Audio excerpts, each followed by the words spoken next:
depois vem para compartilhar as coisas.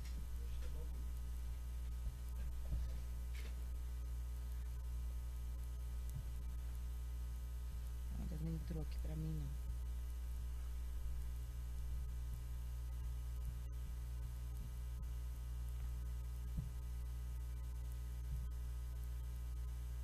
Entrou agora. Compartilhando.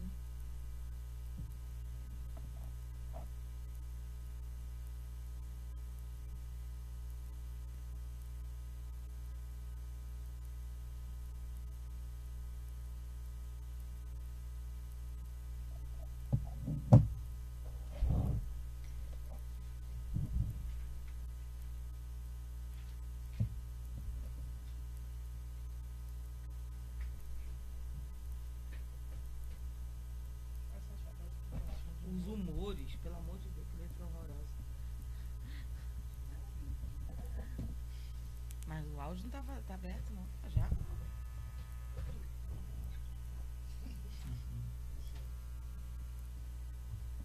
Participe do primeiro encontro de gerações nesta quarta-feira, dia 23, na Livraria Lamarca. 1968 e 2018. O que há em comum? Com Inocêncio Uchoa, advogado, juiz trabalhista aposentado, foi líder estudantil em 1968 e preso político na ditadura militar. E Germana Amaral, líder estudantil atual, militante da União da Juventude Socialista, UJS, e da causa LGBT. Venha conversar com essas duas lideranças e ouvir suas experiências e opiniões sobre os 50 anos que separam 1968 e 2018, nesse primeiro encontro de gerações. É nesta quarta-feira, dia 23, às 18 horas, na Livraria Lamarca, Avenida da Universidade 2475, Benfica, Fortaleza. Uma realização do Movimento Democracia Participativa. Apoio. Programa Democracia no Ar e Rádio Atitude Popular. A sua rádio com atitude. Atitude Popular. Hoje o programa recebe uma voz diferente para nos apresentar. Vou ver se vocês aí que estão nos ouvindo conseguem adivinhar quem é que está de locutor hoje. Diga lá. De locutor eu não tenho nada. De locutor eu não tenho nada. Estou aqui substituindo hoje o Jonathan Neto, que teve que fazer um curso para melhorar sua capacidade, que já é muita, né, de apresentar o programa aqui, fazer a sonoplastia do Democracia no Ar. É com você, Marina. Ok, começa agora aqui na sua Rádio Atitude Popular, o programa dos movimentos sociais do Ceará, Democracia no Ar, com retransmissão pela Rádio Classista da FETRAS, Canudos FM Liberdade AM de Boa Viagem, Camponesa FM de Crateús e FM 25 de Maio de Madalena. Formamos agora a rede cearense de comunicação popular para a transmissão das lutas e ideias dos movimentos sociais do Ceará. O Democracia no Ar é um programa idealizado pelo Movimento Democracia Participativa e estamos também ao vivo na fanpage Democracia Participativa CE no Facebook. Agradecemos também a página do Daniel Pio Bezerra, ao blog da Dilma, que está compartilhando o programa. Esse programa tem produção e conteúdo de Esdras Gomes e apresentação comigo, Marina Valente, locução técnica e intervenções de hoje com o nosso querido diretor-geral Souza Júnior. Comentários de professor Fábio Sobral. Quase que eu esqueço que não tem vinheta hoje, professor. Hoje é sem vinheta. Enfim, e temos o apoio cultural da FBNB, Sintaf, Mova-se, Sinfarce, o Show Advogados Associados e Sindicato dos Bancários. Começando o programa aqui. E a gente vai tocando o barco aqui sem o Jonathan, mas com o Souza no lugar dele aqui. Com certeza vai dar tudo certo. Seja bem-vindo, você que está aí através da nossa página do Facebook, no Democracia Participativa, você é curtindo, compartilhando e comentando. Afinal de contas, vocês também são comentaristas do programa. Obrigada a todos que estão ouvindo através das nossas rádios parceiras, elas que têm esse importante trabalho de levar cada vez mais longe a voz dos movimentos sociais. O Democracia do Ar hoje vai receber uma pessoa que vai falar sobre uma coisa muito interessante, sabe por quê? Vocês todo dia veem aí na imprensa, o mercado acordou nervoso, O mercado está pressionando, o mercado quer o Lula preso. O mercado... Essa entidade, digamos assim, quase do além, que decide os futuros do país e tem humores como uma pessoa. E a gente nunca entende por quê.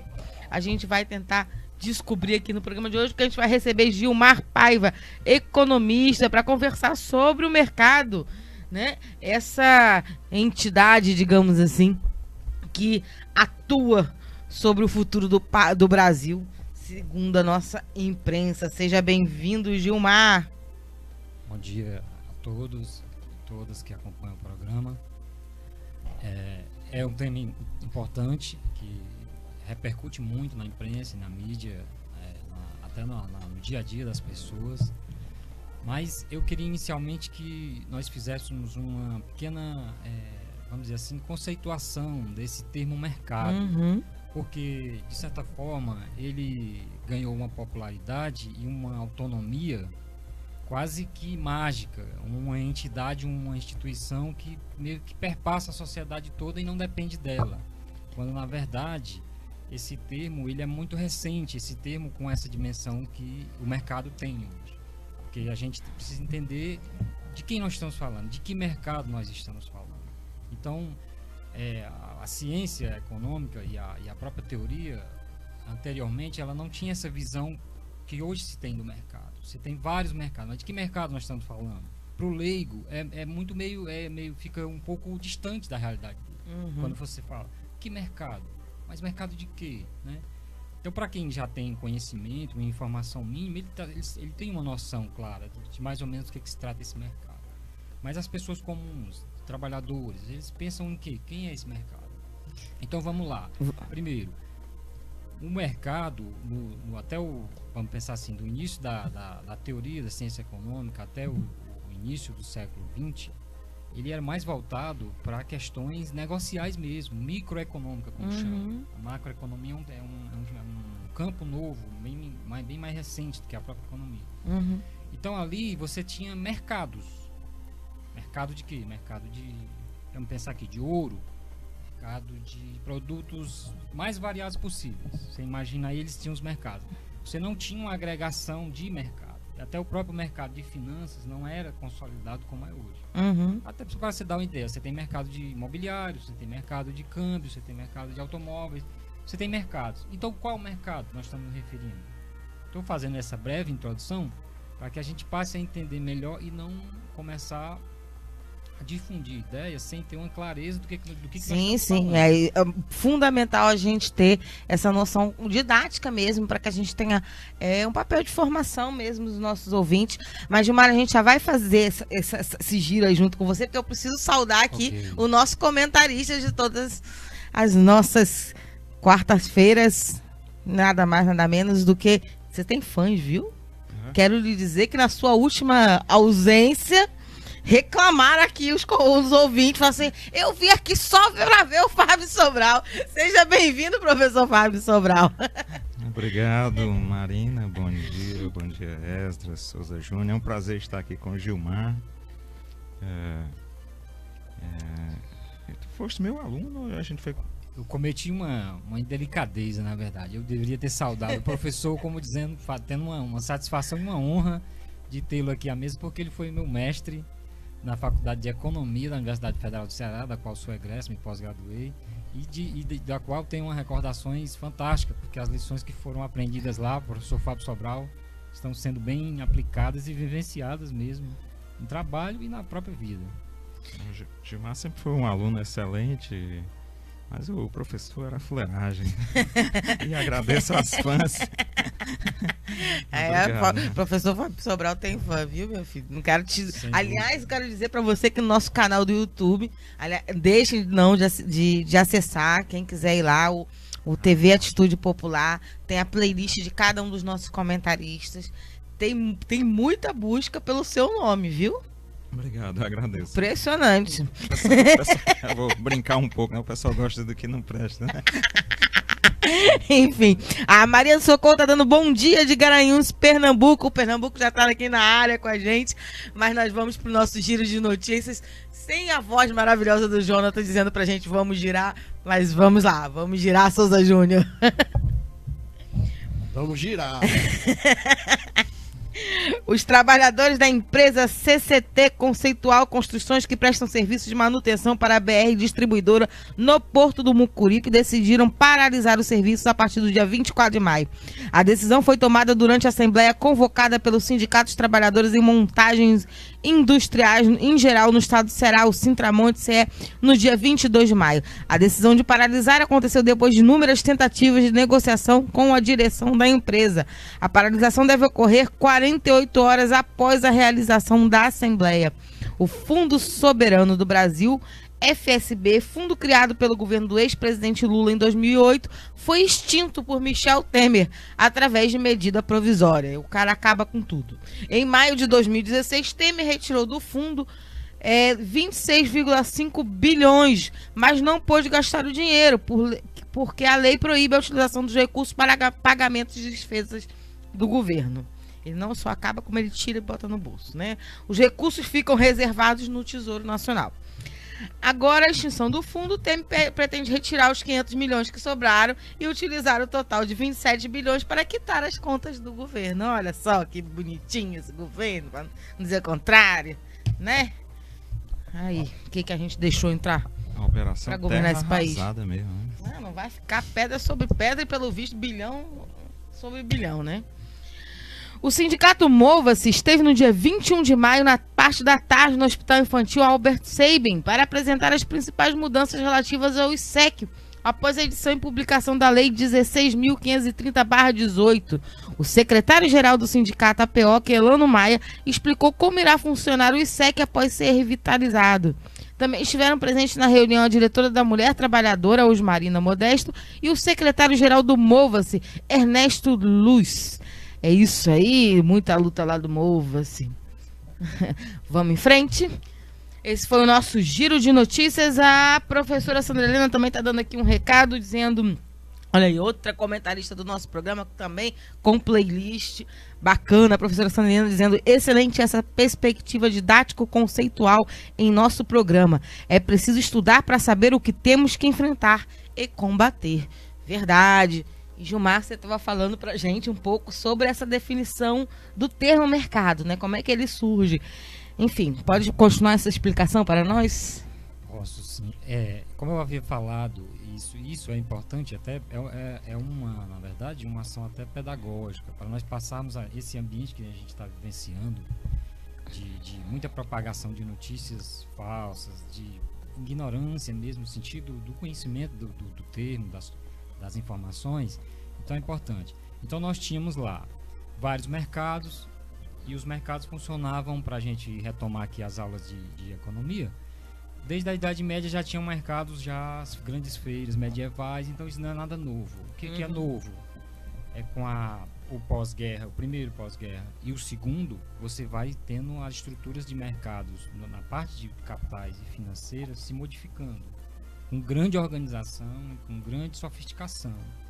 Isso tudo vai se dando com o avanço do próprio sistema de produção de mercadorias, que é o capitalismo. Não é à toa, ele não está desligado. Mas o mercado em si, para retomar, existem vários mercados. Agora, voltando para o tema, o que é o mercado? Como você falou, humores de mercado. Aí nós estamos falando de que mercado? Aí, especificamente, ele está se referenciando em um mercado específico, que é o mercado financeiro. Então nós chegamos nele, mas como nós chegamos nele? Não chegamos nele de uma vez. Isso foi uma sofisticação que veio desde do final da Segunda Guerra, passando pelos anos 70, com uma liberalização do sistema, dos próprios sistemas específicos das nações, das finanças, que foram se organizando e se sofisticando. Então você tem esse sistema financeiro, que é diferente também. Agora fazer outro observação importante para as pessoas passarem a entender.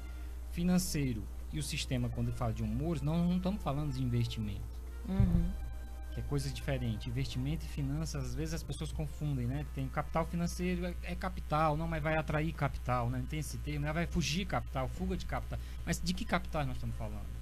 Esse é muito bom deixar muito isso claro para as pessoas compreenderem que quando na verdade a grande mídia fala do mercado, ela está falando do mercado de capitais financeiro, a grande finança mundial. E não é um financeiro de um país ou de outro, é o grande capital, é o mercado financeiro em si, da sua forma mais sofisticada, que é hoje o quê?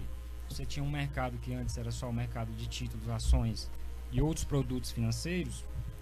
Com o avanço do sistema de informações que a tecnologia propiciou, o mercado, vamos dizer assim, das mídias, a internet das coisas e todo o seu aparato que trouxe junto com a sofisticação das tecnologias, você tem um mercado que já não é mais aquele mercado. Então tudo que você negociava já era em grandes volumes, bilhões e bilhões.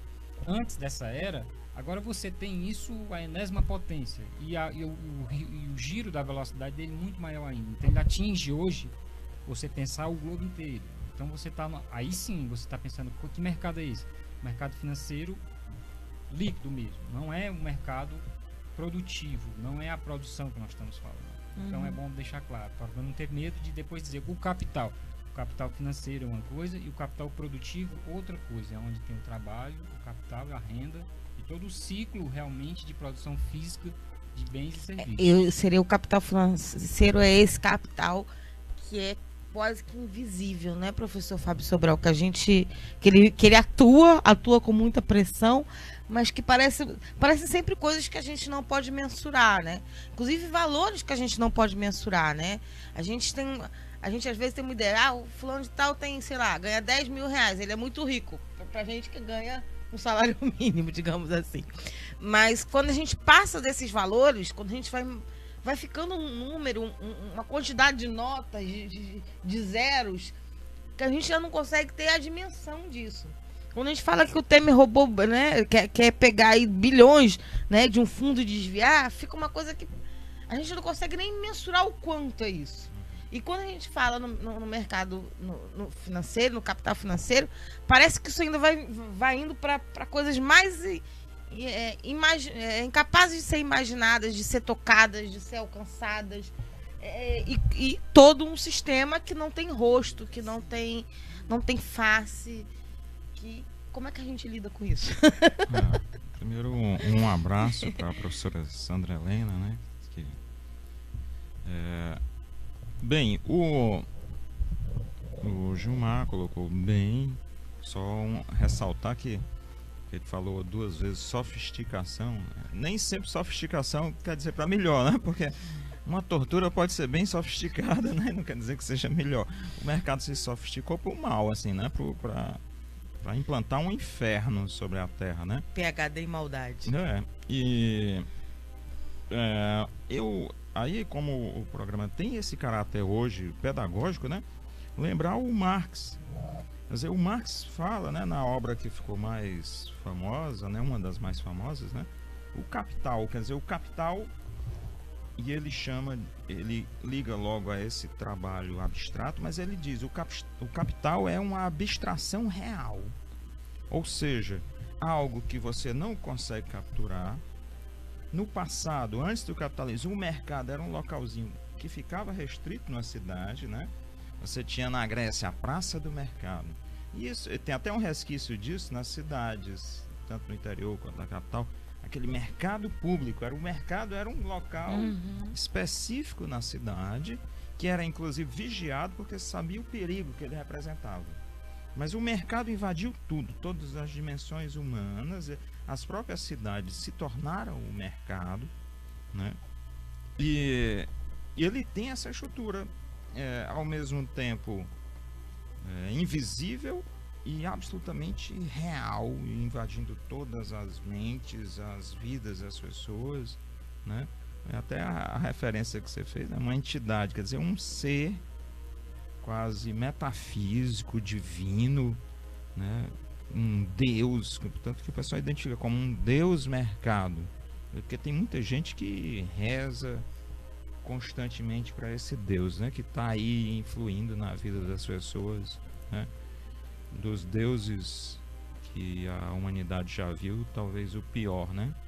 Porque você tinha Moloque, né, a quem era preciso sacrificar crianças, mas esse aí não sacrifica só crianças, sacrifica vidas de todas as idades, né, e sacrifica a natureza também.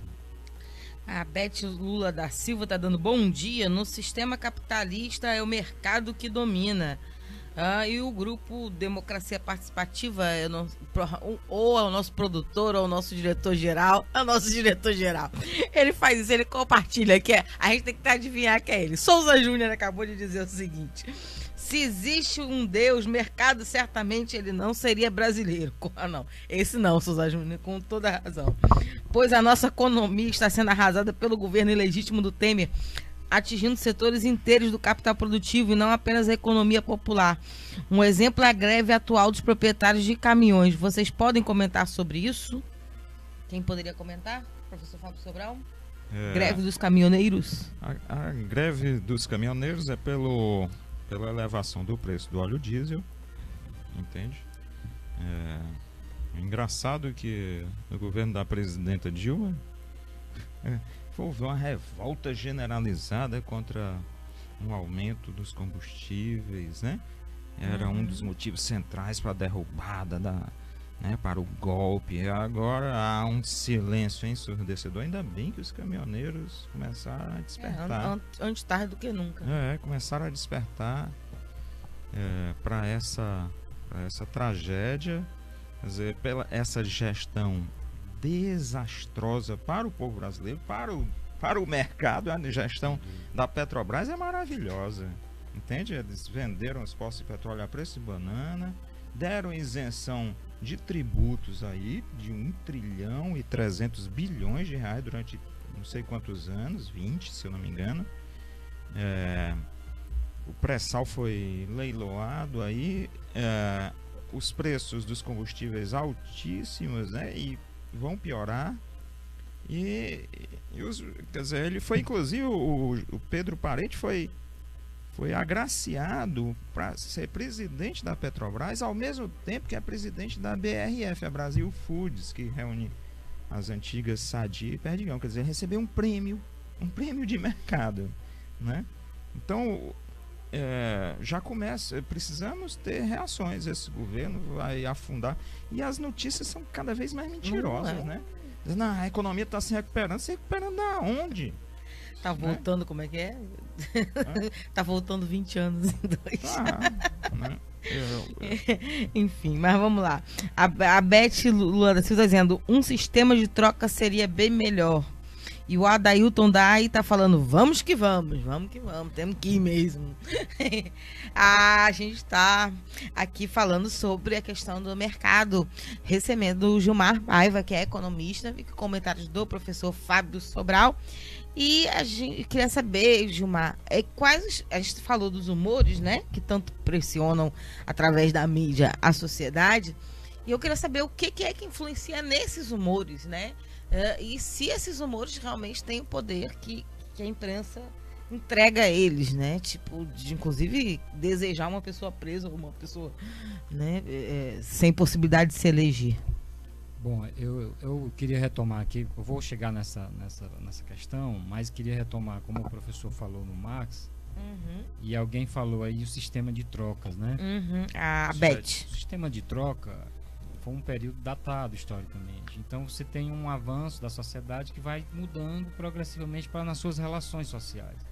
Então o mercado em si, se você colocar ele como centro da análise, para querer até, vamos dizer assim, demonizá-lo, a sua análise perde força e a compreensão da realidade, como o Marx fala lá, vai se perder, porque na verdade é muito mais profunda e de base a relação. Onde é que está a grande questão que foi desnudada pelo próprio Marx? É na relação capital-trabalho. Então o mercado vai ganhar força e ganhar essa hegemonia e ganhar essa fortaleza dado o grau de avanço ou sofisticação para o mal, como diz o professor, usou muito bem, é isso mesmo, de tipo de relação construída entre o capital e o trabalho, extraindo o valor do trabalho que era da propriedade do trabalhador, a mais-valia. Então quando você chega num grau de volume de capital que está acumulado e esse capital passa a girar em outra esfera que não mais a produtiva, a financeira, ele realmente ganha um poder tal, que é um Deus, capaz de realmente ditar algumas questões que hoje você sabe que no campo dos estados nacionais perderam praticamente a autonomia quando se fala dos grandes conglomerados financeiros. Os grandes capitais que circulam no mundo, de certa forma, têm sim influência pesada, inclusive em tirar e colocar governos. Os golpes não são à toa. Se você for pensar aí nos países então mais dependentes economicamente de recursos e de capitais de investimento, não só capitais voláteis, esses capitais que vêm só ganhar o juro dos mais altos que a gente sabe que tem nos países em desenvolvimento, mas também que vêm produzir, eles têm influência quando eles determinam dessa maneira. Em que condições eu vou colocar o meu capital lá, tanto o volátil como o produtivo. Então eles têm interferência nas relações institucionais que perpassam todas as organizações que tem aí, desde o parlamento até os executivos. Então chega ao ponto de realmente numa aliança espúria e ilegítima mesmo, das mais dramáticas, derrubar o governo. A gente já testemunhou casos aí depois vindo à tona, historicamente com relatórios e tudo oficiais, falando isso. Então nesse ponto de vista, eles realmente, os humores é nesse sentido. Quando não está mais beneficiando de recursos, ele falou da Petrobras, isso é um momento bom para eles. Os humores agora são totalmente favoráveis. Quando você tem uma cena desse tipo, que a Petrobras foi vendida, os poços e tudo mais, então é favorável. Quando vem um governo que é realmente de progressista, de viés de esquerda, claro que eles já começam a ficar completamente assanhados e fazer todos os movimentos e engendrar esforço para barrar isso, se não eliminar de vez. A gente está aqui com o comentário da Maria do Socorro falando só estão fazendo a greve porque mexeu no bolso deles, porque pelo bem-estar do Brasil aqui não foi. E a Sandra Helena está dizendo, tudo indica que a greve de caminhoneiros é lockout, uma dissensão entre os golpistas. Na verdade é um pouco mais complexo que isso. A gente teve uma entrevista, para vocês que querem discutir a questão dos caminhoneiros, com o pessoal do Sindicam, que é o Sindicato dos Caminhoneiros aqui do Ceará. Tá lá na nossa playlist no YouTube, no TV Atitude Popular. Quem quiser dar uma olhada, vale a pena ver. O pessoal estava explicando que realmente não foram as entidades organizadas de trabalhadores de carteira assinada. Não foram os motoristas de carteira assinada que fizeram aquela luta para a derrubada da Dilma.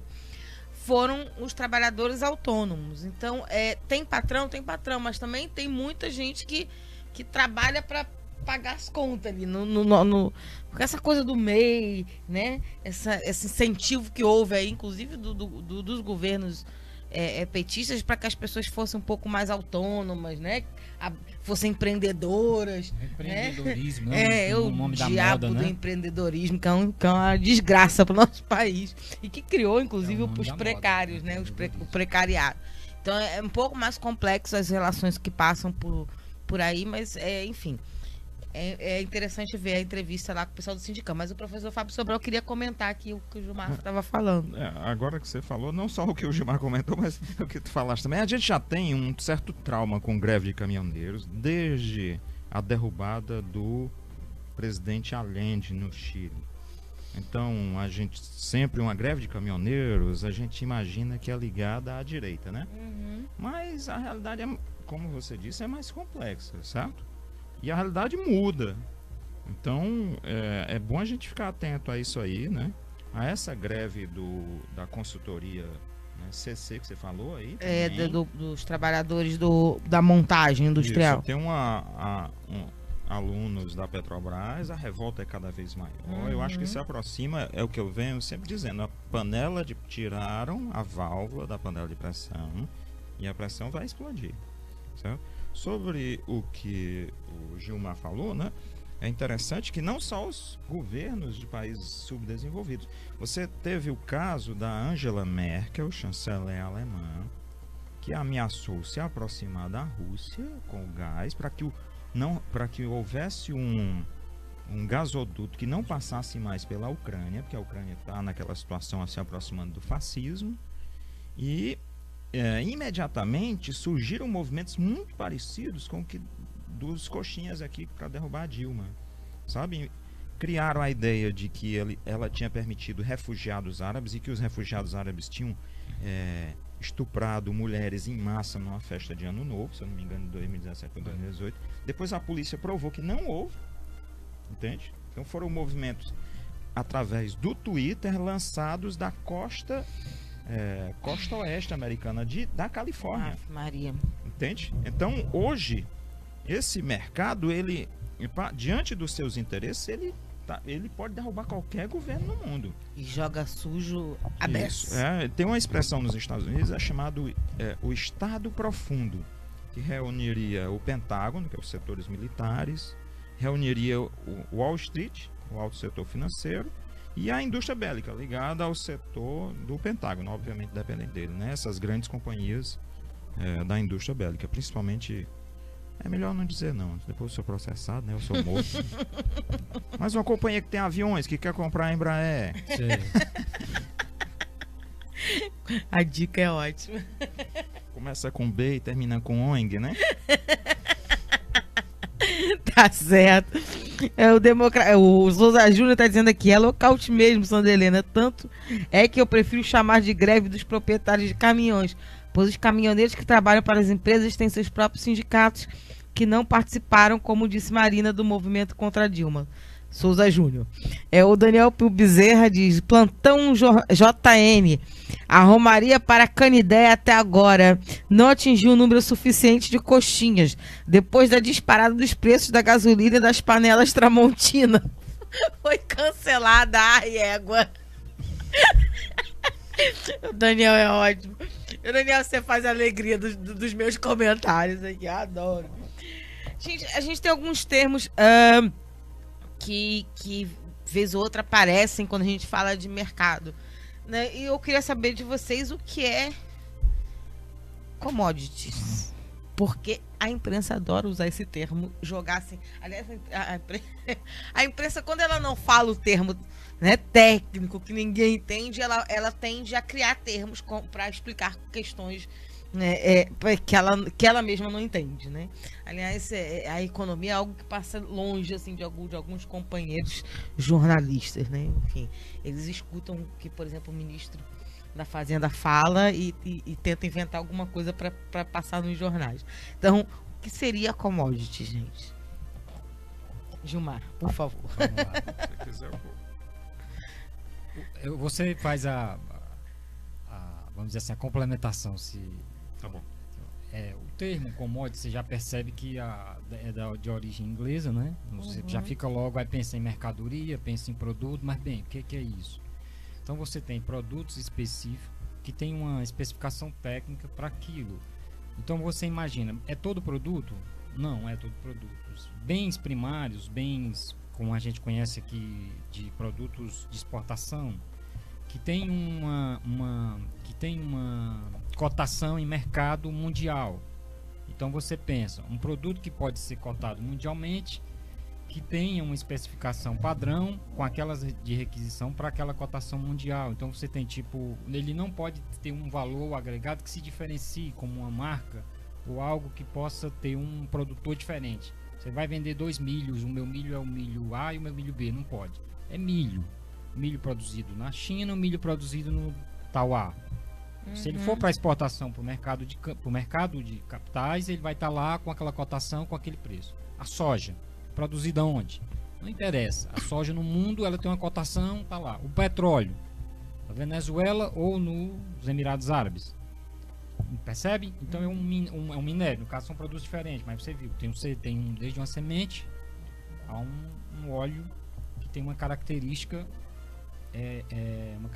padronizada tecnicamente para ser chamada daquele produto em mercado, em termos mundiais, com uma cotação. Não é qualquer produto que você vai colocar que é uma commodity. Mas para tirar esse mito também que a commodity é só milho e soja. O petróleo e tem outros produtos que você pode acrescentar como uma commodity. O interessante também da commodity é que até você pensa como commodity, o conhecimento, as patentes é uma espécie de commodity. Você vai pensar que a commoditização do intelecto de alguns conhecimentos já foram praticamente dominada pelo capital. Então esse mundo da internet das coisas, você vai percebendo que ele é uma apropriação do capital que depois ele só explora no campo prático, no campo da produção. Vou dar um exemplo bem prático, esse negocinho aqui do Facebook. Facebook. E outras outras ferramentas que você utiliza, ele tem um domínio. Não é quem talvez cria a ideia, propriamente dita, que ganha, ofere os grandes resultados disso aí. Mas estão capturados pelo esse sistema de uma espécie de comodização do intelecto das pessoas. Você cria um pool de gente que é capaz de produzir algo e depois esse algo se transforma de forma no produto real e aí sim vai ter os resultados financeiros que o mercado quer. O professor pode... Professor Fábio Sobral. Bem, foi excelente a análise do Gilmar. Vou entrar em outro aspecto. Existe uma bolsa vamos dizer, uma bolsa de valores. Isso. Que na verdade é chamada são bolsas de mercadorias e futuros. É gente que especula com o valor de produtos que vêm do setor agropecuário e extrativista. Pesca, minérios, produtos agrícolas, carne. A maior bolsa de mercadorias e futuros do mundo é a Bolsa de Chicago. Ela é intrinsecamente ligada ao interesse de gigantescas corporações que controlam, olha só, as bolsas de mercadorias e futuros são a principal fonte de controle sobre a vida. Tanto que alguns autores, né, italianos e franceses, chamam isso de biopoder. Né? É o controle sobre a vida. Você tem o controle sobre os alimentos e o controle sobre uma série de produtos que vêm da indústria extrativista. Então, as bolsas de mercadorias e futuros são a principal expressão de controle sobre a nossa existência. Eles controlam nossos alimentos, controlam nossa possibilidade de ter acesso a bens, e isso está comandado essencialmente por mega investidores. Esses mega investidores, aí é essa relação mais abstrata que nós discutimos antes. Esses mega investidores, na verdade, estão concentrados em fundos de investimentos que reúnem bilionários e milionários, que aplicam numa empresa, que é uma empresa, pode ser até estabelecida num paraíso fiscal, e essa empresa tem a função de especular com a alimentação, com os bens minerais, com os bens da pesca, né? Então, é uma imensa fonte de especulação, uma imensa fonte de controle sobre nossas vidas. E quando especula, digamos, em cima de valores não reais, é o que acontece para que a gente tenha as grandes quebras, né? Digamos assim. Exatamente. As bolhas. As bolhas, Só que as bolhas geralmente são os prejuízos. Como eles controlam os estados e os governos, se ele não controlar um governo, ele controla o estado. Qual é a diferença? Você controla cargos-chave, mas o governo pode até ter sido eleito pelas pessoas. Isso se descolou. As populações locais, nacionais, podem escolher governos, mas você pode ter gente em bancos centrais, ministérios, órgãos da justiça, agências reguladoras, agências né, reguladoras, que é um fator hoje tão... Isso. Você pode ter gente nos setores militares, que é da máquina de Estado e que está ligada a essas corporações. E esse pessoal não sai. Entende? Isso é uma coisa... É o roubo da democracia, discutido por aquele ex-ministro da Fazenda grego, Yannis Varoufakis, no livro Minotauro Global. Um outro grego, também chamado Yannis, né, Yannis Stavrakakis, um psicanalista, discute também isso.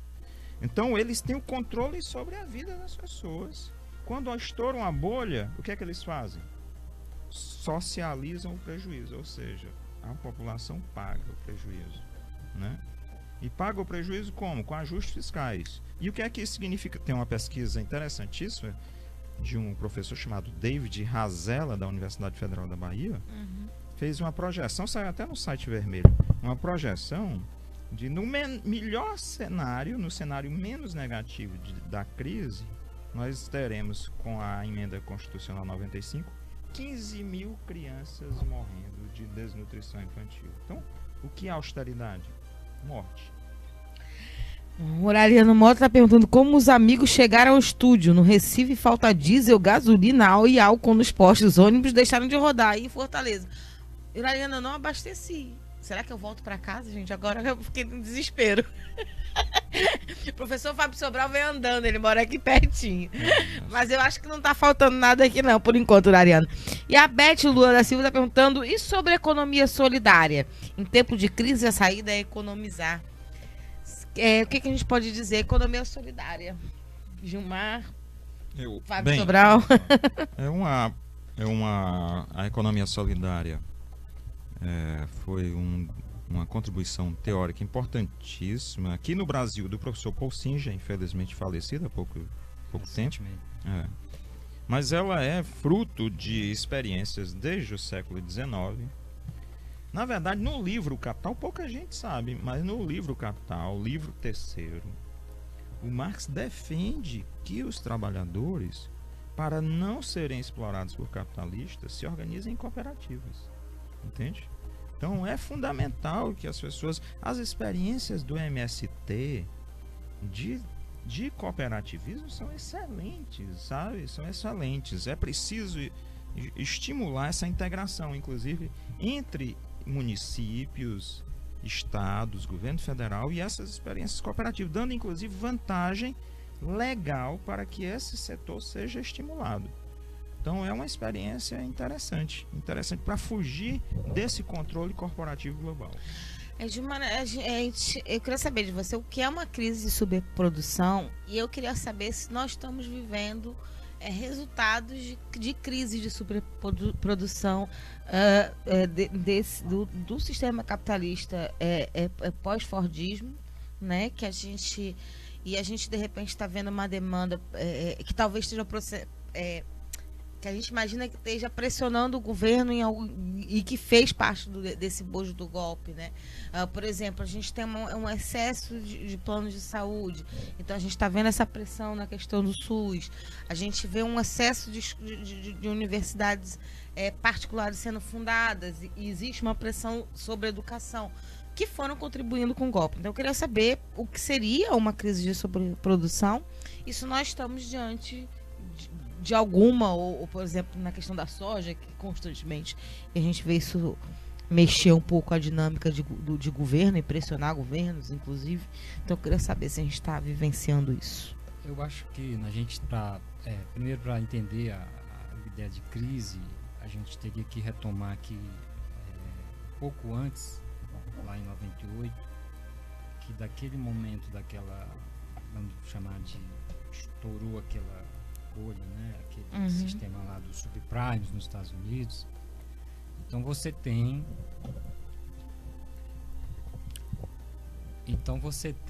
ali um momento que ele vai atingir várias economias no mundo. Então não foi um movimento único de um país, vamos dizer, que contribuiu com o golpe. O sistema de produção capitalista, ele por definição, ele é um produtor de mercadorias.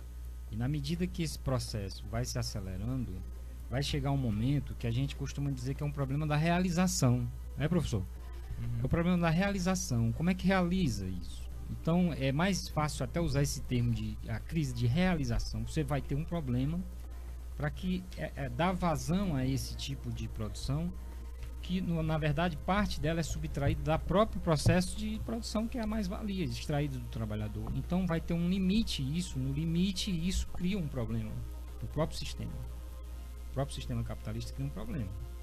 E na medida em que ele avança no processo de mais capital e o trabalho vai sendo explorado nessa relação, você vai ter um fosso que vai gerar um processo de realmente de uma questão de realizar essa mercadoria. Realizar, quando eu falo, é absorver essa mercadoria.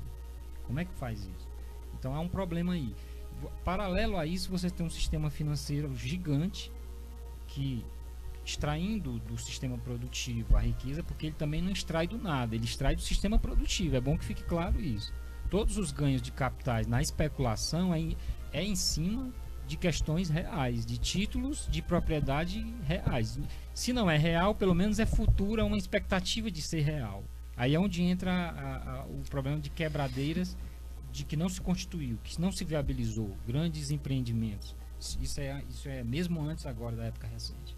Então você tem esse problema.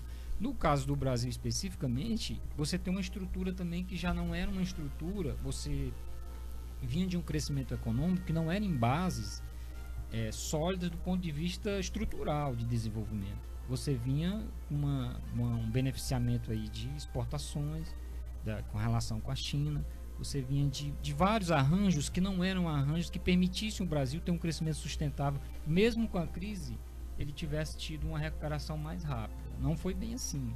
Então você tinha uma estrutura que não era uma estrutura, vamos dizer assim, baseada num sistema, num crescimento econômico que pudesse ter uma garantia de ter tido ganhos reais, mesmo com a crise. Você teve uma queda muito rápida, e aí chegou um momento, estagnou agora, mas do ponto de vista da realização, vários fatores da economia real, da economia mundial, vamos dizer assim, estavam presentes em todos os elementos da crise aqui do Brasil também. Várias nações sofreram com esse impacto. No nosso caso, vamos dizer assim, nós não tínhamos uma estrutura produtiva para dizer assim, que de repente se desfez por conta só disso. Foi só esse impeachment que destruiu tudo. Não foi bem assim. É para deixar claro também que nós não tínhamos essa estrutura toda. Tivemos avanços institucionais, sociais com esses crescimentos desse período do governo Lula e Dilma, mas nós não tínhamos uma estrutura econômica capaz de ter uma sustentabilidade, vamos dizer assim, robusta para superar, para até atravessar uma crise sem grandes abalos. Né? Sem as marolinhas, né?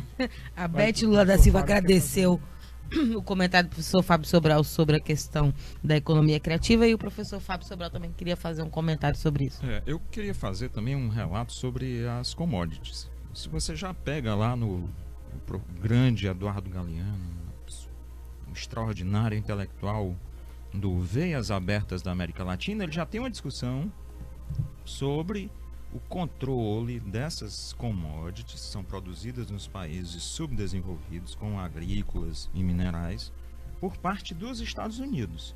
Eles sempre controlaram ao longo do século XX, isso foi uma fonte de enriquecimento para o setor. O café é simbólico disso, né, professor? Exato. O Celso Furtado já discutia lá no café. Na Informação Econômica do Brasil, isso. E essa foi a grande tentativa de industrialização da América Latina, fugir desse controle que as commodities recebem do setor internacional. A China, a professora Maria da Conceição Tavares, grande intelectual, né, portuguesa e brasileira, né, luso-brasileira, ela discute isso também. A China, a partir de 99, quebrou esse domínio dos Estados Unidos sobre as commodities e da Bolsa de Mercadorias e Futuros de Chicago. Então, como a China comprava cada vez mais, as commodities subiram. Os países subdesenvolvidos viveram um período benéfico, né?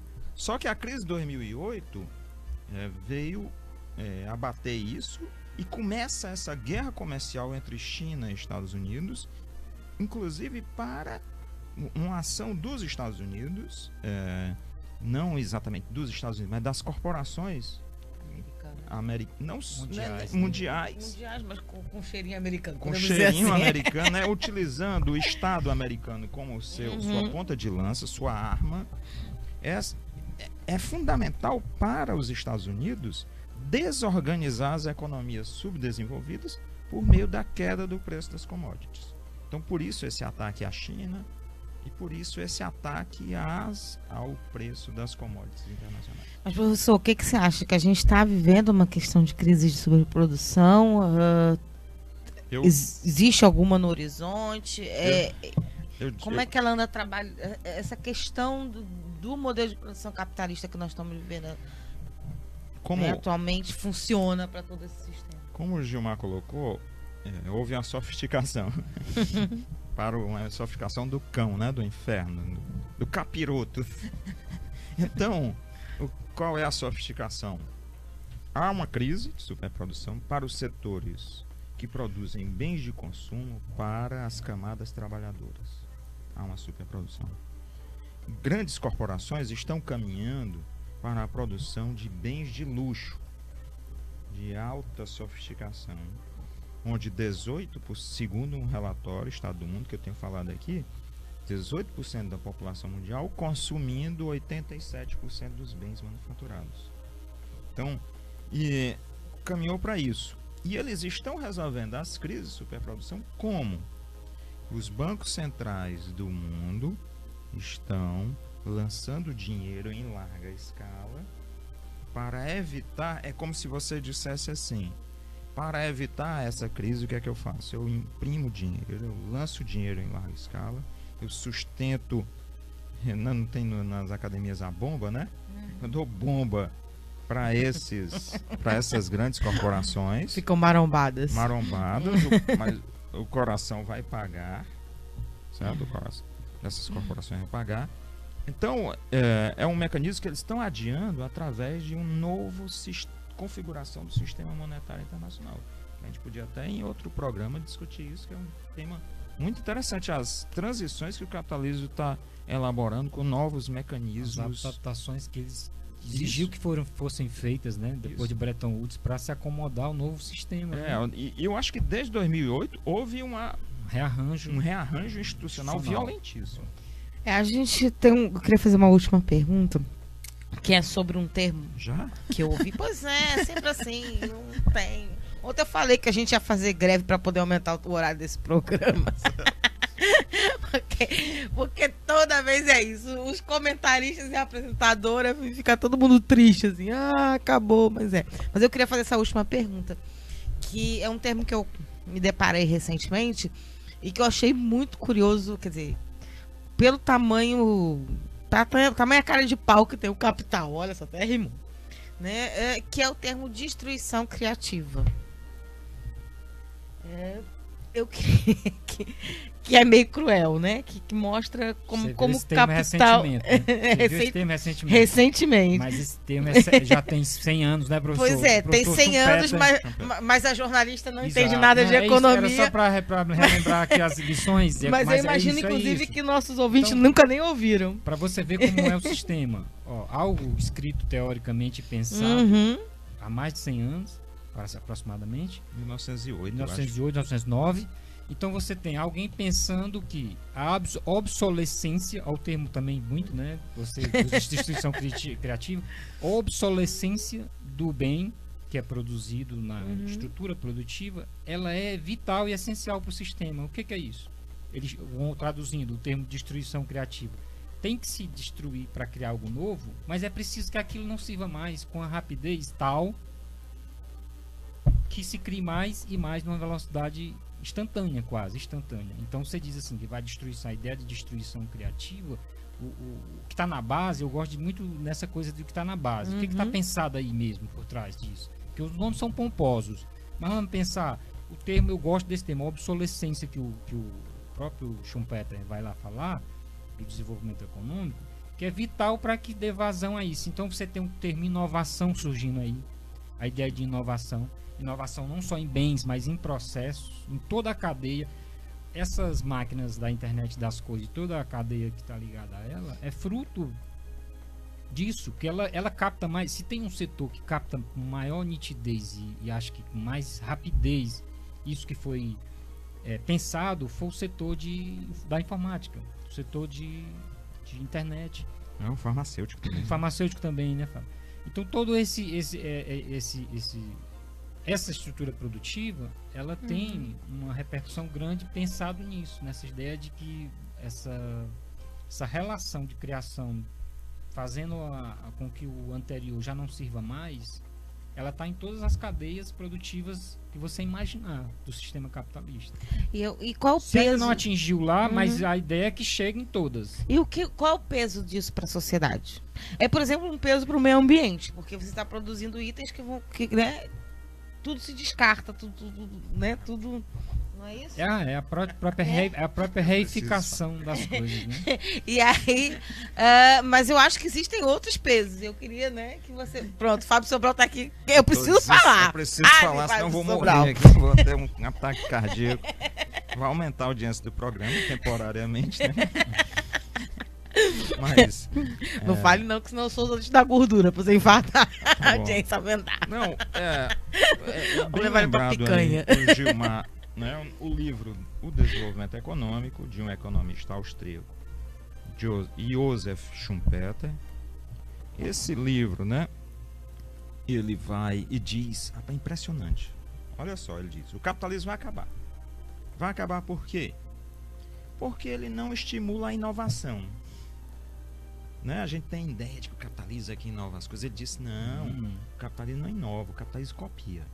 Tem um empresário inovador, esse empresário inovador é copiado pelos outros, ele se arrebenta porque gastou mais. Então nós precisamos proteger o empresário inovador. Aí cria-se todo um mecanismo de leis, de patentes, para dar 20 anos para a pessoa explorar com poder de monopólio aquela descoberta. Então o capitalismo não é o sistema das descobertas e da inovação. O capitalismo é o sistema das patentes, né, controlando a vida das pessoas. Aí qual o reflexo? Durante 20 anos, um remédio necessário é propriedade de um laboratório, de uma indústria farmacêutica, e doente que se arrebente, vai pagar o preço que ele quiser. Entende? Aí, durante 20 anos, uma semente que é muitas vezes descoberta, inclusive, por uma comunidade rural, tradicional, é apropriado por um laboratório e ele controla. Esqueçam, o capitalismo não é o sistema das inovações. O capitalismo é o sistema que faz as inovações para obter benefícios gigantescos de um lucro extraordinário por controlar a vida das pessoas. Que horror. Eu brinquei com o Souza Júnior e vai te levar para comer uma picanha pra gente aumentar a audiência aqui. Vai não, né, Souza? Não faço isso, não. Enfim, a gente já tá chegando no final do programa, a gente é sempre assim. Mas eu queria as considerações finais suas, Gilmar Paiva.